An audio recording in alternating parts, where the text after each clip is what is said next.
ഭാര്യയുടെ ആരോപണങ്ങളുമായി ബന്ധപ്പെട്ട വിവാദങ്ങളിൽ മന്ത്രി കെ ബി ഗണേഷ് കുമാർ രാജിവെക്കില്ല.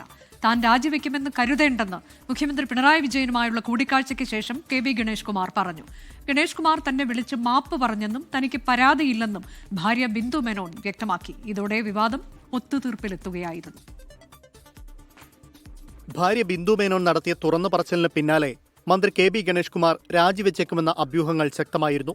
എന്നാൽ വിവാദം കനത്തതിന് പിന്നാലെ കെ ബി ഗണേഷ് കുമാർ നേരിട്ട് നടത്തിയ അനുനയ നീക്കത്തിന് പിന്നാലെ നാടകീയ വഴിത്തിരിവ്. തനിക്ക് പരാതിയില്ലെന്നും പ്രശ്നം പറഞ്ഞു തീർത്തെന്നും ബിന്ദു മേനോന്റെ പ്രതികരണം. ഇതോടെ വാളകത്തെ കീഴുട്ടുവീട്ടിൽ നിന്ന് തിരുവനന്തപുരത്തെത്തിയ മന്ത്രി മന്ത്രിസഭായോഗത്തിൽ പങ്കെടുത്തു. പിന്നാലെ മുഖ്യമന്ത്രിയുമായി കൂടിക്കാഴ്ച.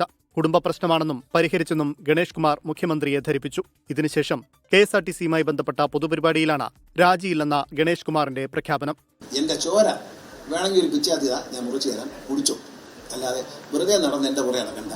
ഞാൻ ഇന്നിപ്പോ ഇതൊന്നും തരാതെ ഞാൻ രാജിവെച്ചു പോകുന്ന ചിലർ വിചാരിച്ചേ, അത് നടന്നില്ല. എന്നാൽ കൂടുതൽ ചോദ്യങ്ങളോട് മന്ത്രി പ്രതികരിച്ചില്ല. ഇന്ന് രാവിലെ തന്നെ ഫോണിൽ വിളിച്ച ഗണേഷ് കുമാർ മാപ്പ് പറഞ്ഞെന്നും ഇന്നലെ താൻ നടത്തിയത് വൈകാരിക പ്രതികരണമാണെന്നുമാണ് ബിന്ദു മേനോന്റെ വിശദീകരണം. മന്ത്രിയെ വീട്ടിൽ കാണാൻ കഴിയാത്ത രീതിയിൽ കണ്ടെന്നും ഇതിന്റെ തെളിവുകൾ കൈവശമുണ്ടെന്നുമായിരുന്നു ബിന്ദു മേനോന്റെ ഇന്നലത്തെ വെളിപ്പെടുത്തൽ. 24 തിരുവനന്തപുരം.